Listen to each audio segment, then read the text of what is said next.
UN Ambassador Nikki Haley speaking now at the United Nations. Big speech. We're going to listen in. Hamas. That remains my view. And I expect that in future months I will continue to focus on those threats from the Middle East that draw too little attention at the UN. However, today I will set aside my usual practice. Today I too will focus on the issue of peace between Israel and the Palestinians. What has changed? The events of the past month have shed light on a critical aspect of the Israeli-Palestinian problem, and it is important that we do not miss the opportunity here at the UN to bring attention to it. The aspect I will address is the single most critical element to achieving peace. No, it's not the issues of security, borders, refugees, or settlements. All of those are important parts of a peace agreement. But the single most important element is not any of those. The indispensable element is leaders who have the will to do what's needed to achieve peace. Real peace requires leaders who are willing to step forward, acknowledge hard truths, and make compromises. It requires leaders who look to the future rather than dwell on past resentments. Above all, such leaders require courage. Egyptian President Anwar Sadat was such a leader. 40 years ago, President Sadat did an exceptional thing. Egypt and Israel were still in a state of war. In fact, Sadat himself had led Egypt in war with Israel only a few years before. But Sadat made the courageous decision to pursue peace. And when he made that decision, he went to Jerusalem and delivered a speech before the Israeli Knesset. That he went to the Knesset was courageous in itself. But what took real courage was what he said there. Sadat did not go to Jerusalem on bended knee.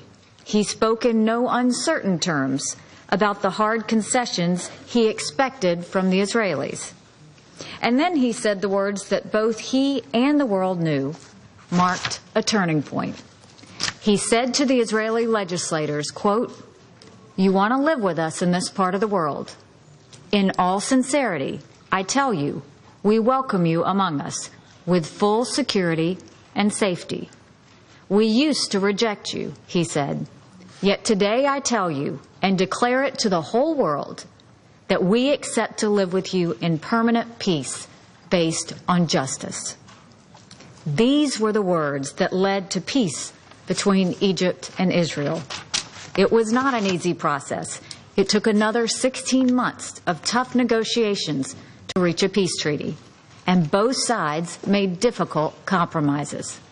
But Sadat's words helped make Israel understand that it had a partner with whom it could make those painful compromises. Some have said that these were the words that got Anwar Sadat killed. But no one can question the generations of Egyptians and Israeli citizens that have enjoyed a peace that has stood the test of time. Compare those words to what Palestinian President Abbas said to the PLO Central Council 11 days ago. In his speech, President Abbas declared the landmark Oslo Peace Accords dead. He rejected any American role in peace talks. He insulted the American president. He called for suspending recognition of Israel. He invoked an ugly and fictional past, reaching back to the 17th century to paint Israel as a colonialist project engineered by European powers. Once more, let's contrast Sadat's words with Abbas's. President Sadat acknowledged that some Arab leaders did not agree with him.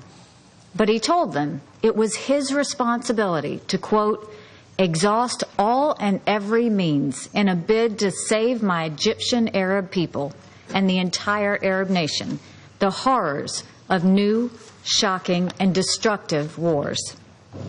President Abbas also acknowledged criticism from other Arab leaders, and he too had a message for them. His response was, "Get lost."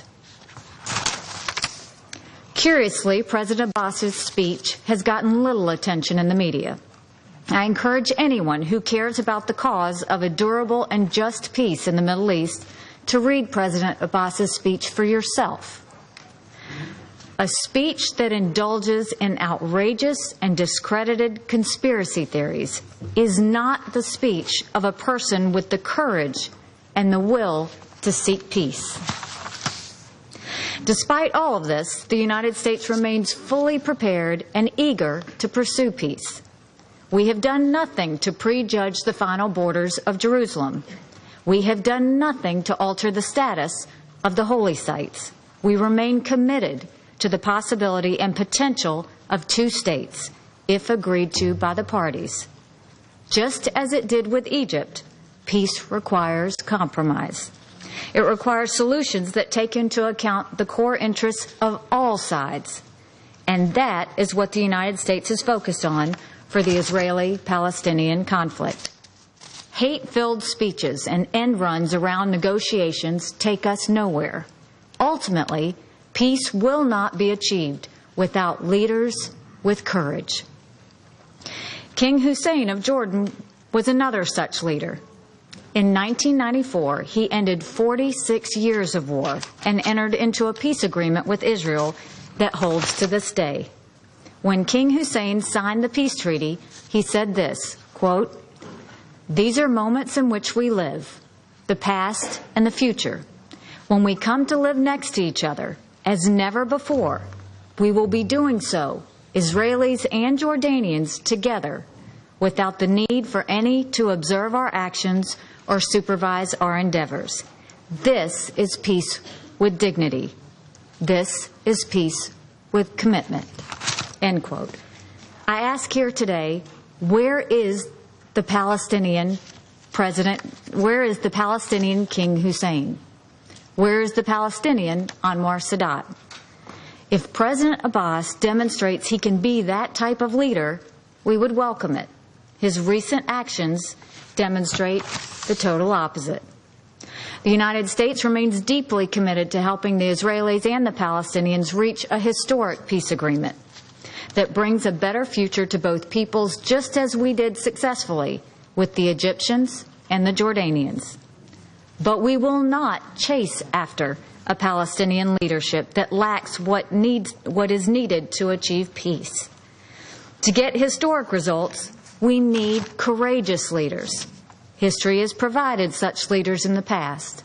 For the sake of the Palestinian and Israeli people, we pray it does so again. Thank you. I thank the representative of the United U.S. States. Ambassador